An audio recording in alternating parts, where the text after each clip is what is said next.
যাদবপুর লোকসভা কেন্দ্রে হাড্ডাহাড্ডি লড়াই। এক চুলো জমি ছাড়তে নারাজ তৃণমূল প্রার্থী সায়নী ঘোষ এবং সিপিএম প্রার্থী সৃজন ভট্টাচার্য। সিপিএম এর জন্যই বিজেপির বারবারন্ত মন্তব্য সায়নী ঘোষের। পাল্টা সায়নীকে কটাক্ষ সিপিএম প্রার্থী সৃজন ভট্টাচার্যের।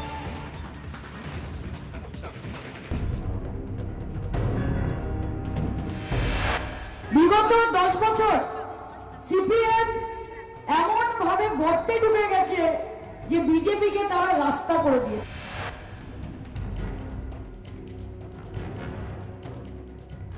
সায়নী ঘোষ সহ তৃণমূলের যারা আছেন যে কেউ যে কোনো দিন বিজেপিতে ঢুকে যেতে পারেন।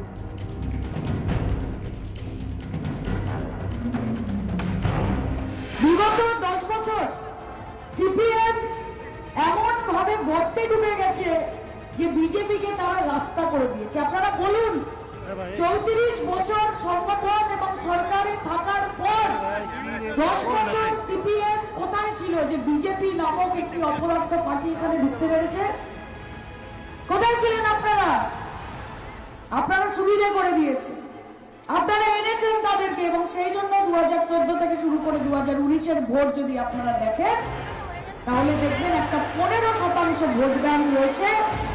এই ভোট ব্যাংক বাম থেকে রামে গেছে, আবার খুব বেশি হলে রাম থেকে বামে যাবে। অর্জুন সিং এর দিকে তাকাতে বলুন, সব কথার উত্তর পেয়ে যাবেন।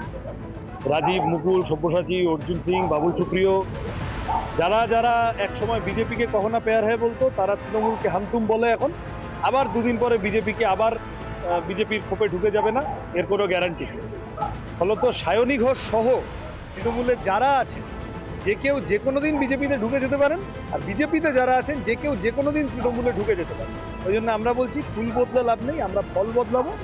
আর ওরা ওইটা গোডাউন একটাই, শোরুম দুটো আলাদা। ফলত এই কথা এখন বলে লাভ নেই।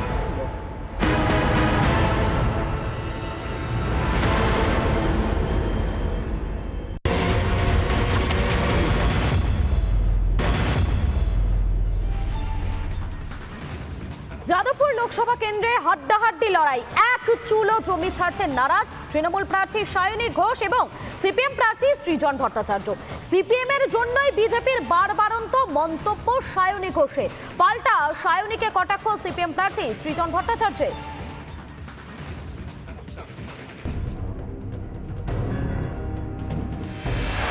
বিগত 10 বছর সিপিএম এমন ভাবে গর্তে ঢুকে গেছে যে বিজেপিকে তারা রাস্তা করে দিয়েছে।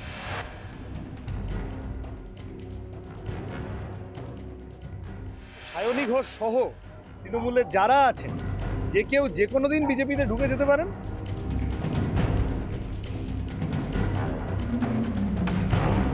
বিগত 10 বছর সিপিএম এমন ভাবে গর্তে ঢুকে গেছে যে বিজেপিকে তারা রাস্তা করে দিয়েছে। আপনারা বলুন, 34 বছর সংগঠন এবং সরকারে থাকার পর 10 বছর সিপিএম কোথায় ছিল যে বিজেপি নামক একটি অপরাধ পার্টি এখানে ঢুকতে পেরেছে? কোথায় ছিলেন আপনারা?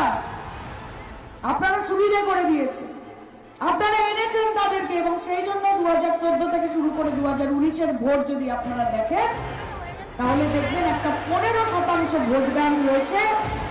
এই ভোট ব্যাংক বাম থেকে রামে গেছে, আবার খুব বেশি হলে রাম থেকে বামে যাবে। অর্জুন সিং এর দিকে তাকাতে বলুন, সব কথার উত্তর পেয়ে যাবেন। রাজীব, মুকুল, সব্যসাচী, অর্জুন সিং, বাবুল সুপ্রিয়, যারা যারা এক সময় বিজেপিকে কখনো পেয়ার হয়ে বলতো, তারা তৃণমূলকে হামতুম বলে এখন। আবার দুদিন পরে বিজেপিকে আবার বিজেপির খোপে ঢুকে যাবে না, এর কোনো গ্যারান্টি নেই। ফলত সায়নী ঘোষ সহ তৃণমূলের যারা আছেন যে কেউ যে কোনো দিন বিজেপিতে ঢুকে যেতে পারেন, আর বিজেপিতে যারা আছেন যে কেউ যে কোনো দিন তৃণমূলে ঢুকে যেতে পারেন। ওই জন্য আমরা বলছি ফুল বদলে লাভ নেই, আমরা ফল বদলাবো। আর ওরা ওইটা গোডাউন একটাই, শোরুম দুটো আলাদা। ফলত এই কথা এখন বলে লাভ নেই।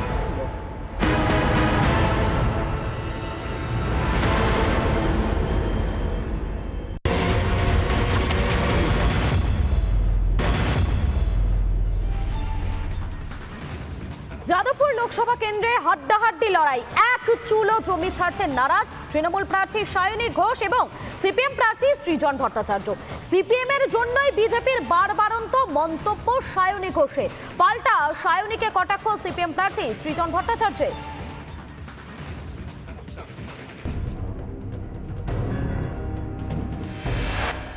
বিগত 10 বছর সিপিএম এমন ভাবে গর্তে ঢুকে গেছে যে বিজেপিকে তারা রাস্তা করে দিয়েছে।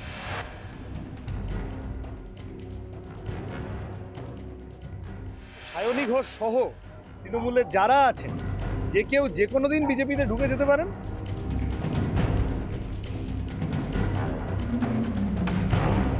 বিগত 10 বছর সিপিএম এমন ভাবে গর্তে ঢুকে গেছে যে বিজেপিকে তারা রাস্তা করে দিয়েছে। আপনারা বলুন, 34 বছর সংগঠন এবং সরকারে থাকার পর 10 বছর সিপিএম কোথায় ছিল যে বিজেপি নামক একটি অপরাধ পার্টি এখানে ঢুকতে পেরেছে? কোথায় ছিলেন আপনারা? আপনারা সুবিধা করে দিয়েছে, আপনারা এনেছেন তাদেরকে, এবং সেই জন্য 2014 থেকে শুরু করে 2019-এর ভোট যদি আপনারা দেখেন তাহলে দেখবেন একটা 15% ভোট ব্যাংক রয়েছে। এই ভোট ব্যাংক বাম থেকে রামে গেছে, আবার খুব বেশি হলে রাম থেকে বামে যাবে। অর্জুন সিং এর দিকে তাকাতে বলুন, সব কথার উত্তর পেয়ে যাবেন। রাজীব, মুকুল, সব্যসাচী, অর্জুন সিং, বাবুল সুপ্রিয়, যারা যারা এক সময় বিজেপিকে কখনো পেয়ার হয়ে বলতো, তারা তৃণমূলকে হামতুম বলে এখন। আবার দুদিন পরে বিজেপিকে আবার বিজেপির খোপে ঢুকে যাবে না, এর কোনো গ্যারান্টি নেই। ফলত সায়নী ঘোষ সহ তৃণমূলের যারা আছেন যে কেউ যে কোনো দিন বিজেপিতে ঢুকে যেতে পারেন, আর বিজেপিতে যারা আছেন যে কেউ যে কোনো দিন তৃণমূলে ঢুকে যেতে পারেন। ওই জন্য আমরা বলছি ফুল বদলে লাভ নেই, আমরা ফল বদলাবো। আর ওরা ওইটা গোডাউন একটাই, শোরুম দুটো আলাদা। ফলত এই কথা এখন বলে লাভ নেই।